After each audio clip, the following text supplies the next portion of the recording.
कई बार हम सभी विचारों की गहराइयों में पहुंच जाते हैं और तरह तरह के सवाल हमारे मन में आने लगते हैं। जैसे कि पहला सवाल, जीवन क्या है? जीवन का अर्थ यानी सार क्या है? और हमें जीवन क्यों मिला है? और हम इस दुनिया में क्या करने आए हैं? वहीं ऐसे और भी बहुत से सवाल हैं जिनको हम जानना चाहते हैं। वैसे अक्सर हम अपने भविष्य और जीवन को सुखमय बनाने के बारे में सोचते हैं, लेकिन अगले ही पल दूसरे विचार हमारे मन में आने लगते हैं। जैसे आखिर जीवन का मतलब क्या है? लाइफ का मकसद क्या है? क्या सिर्फ हम यहाँ कमाने और खाने के लिए आए हैं? और अगर नहीं तो फिर लाइफ क्या है? और हमारे धरती पर आने का असली मकसद क्या है? बड़े बड़े विद्वानों का जीवन को लेकर अलग अलग नजरिया देखने को मिला है। कोई कहता है कि लाइफ इज अ गेम, तो कोई कहता है कि जिंदगी भगवान द्वारा हमें दिया गया सबसे अनमोल तोहफा है। हालांकि यहाँ तक तो सब ठीक है, लेकिन जीवन का उद्देश्य क्या है? जीवन की सच्चाई क्या है? आखिर हमें लाइफ में करना क्या है? ये कुछ ऐसे सवाल हैं जो किसी का भी दिमाग खराब करके रख सकते हैं, क्योंकि हम सब का जीवन तो बस पैसे कमाने, खाने, घूमने फिरने और परिवार की जरूरतों को पूरा करना ही है। इससे आगे की सोच हमारे बस की बात नहीं है। तो क्या फिर बस यही जीवन है? खाना, कमाना और आखिर में मर जाना? वहीं अगर ये भी नहीं तो फिर क्या है जीवन? एक दूसरे से आगे निकलने की दौड़, दिलों में हमेशा एक दूसरे के लिए ईर्ष्या और संतुष्टि के पीछे भागते हुए लोग, क्या यही जीवन है? सच्चाई ये है कि आज हर कोई बनावटी दुनिया के जाल में फंसकर बिल्कुल ही भूल चुका है कि हमारे जीवन का उद्देश्य क्या है। और तो सब कुछ छोड़िए, जिस परमात्मा ने हम सबको बनाया है, हमारे पास उन्हीं के लिए वक्त नहीं है। पैसे कमाने के नशे में हम अंधा बना दिया है। इतना सब कुछ करने के बाद भी किसी को शांति नहीं मिल पा रही है। तो क्या बस पूरी जिंदगी संघर्ष करना और मरना ही जिंदगी है?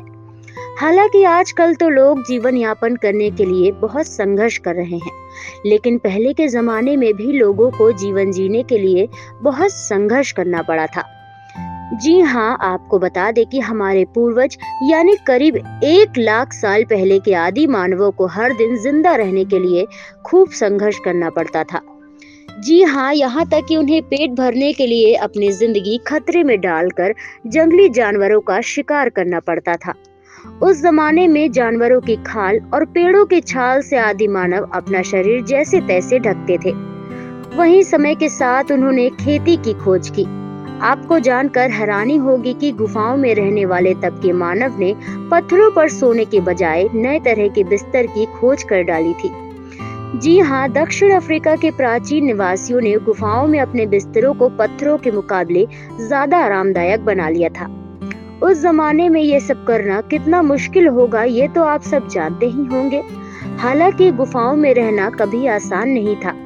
उस दौर में दक्षिणी अफ्रीका के मानव ने शरीर को ज्यादा आराम देने के लिए अपने घरों को ज्यादा से ज्यादा आरामदायक बनाना शुरू कर दिया था। इसी क्रम में उसने अपने बिस्तर पर राख और घास का बिछौना बिछाना शुरू कर दिया था। एक रिपोर्ट में दावा किया गया है कि राख और घास से बने बिस्तरों पर एक तरफ उन्हें ज्यादा आराम मिला, जबकि दूसरी तरफ कीड़े मकोड़ों से भी बचाव हो सका। रिपोर्ट्स में बताया गया है कि मानव ने विकास के क्रम में 1 लाख साल पहले ही इस आरामदायक बिस्तर को बना लिया था। बता दें कि इससे पहले रिसर्चर्स ने बताया था कि दक्षिण अफ्रीका में सिब्दू के मानव ने 77,000 साल पहले पौधों का इस्तेमाल कर बिस्तर बनाया था।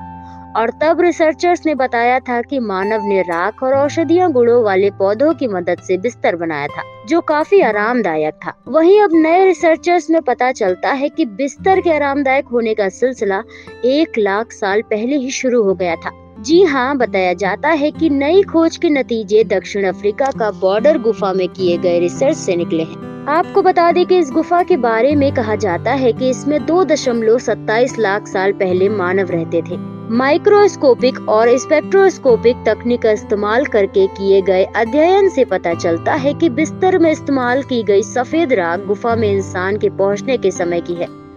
रिसर्च में दावा किया गया है कि गुफा के एक हिस्से में सफेद राख और पौधों से बना मिश्रण पाया गया था।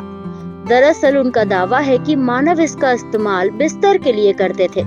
बता दें कि राख कीड़ों को बिस्तर पर चढ़ने और उनके डंक को बेकार कर देती है। इस राख के कारण कीड़ों में पानी की कमी हो जाती है, इससे वो मर जाते हैं। उन्हें इस मिश्रण में कैंपर की पत्तियों के अवशेष मिले। बता दें कि इस खुशबूदार पौधे का इस्तेमाल आज के दौर में भी दक्षिण अफ्रीका में इंसेक्ट रेपेलेंट के तौर पर किया जाता है। इसके साथ ही इनका इस्तेमाल आज भी बिस्तरों में किया जाता है। इससे उनकी कीड़ों से बचाव को लेकर तैयार की गई थ्योरी को सपोर्ट मिलती है।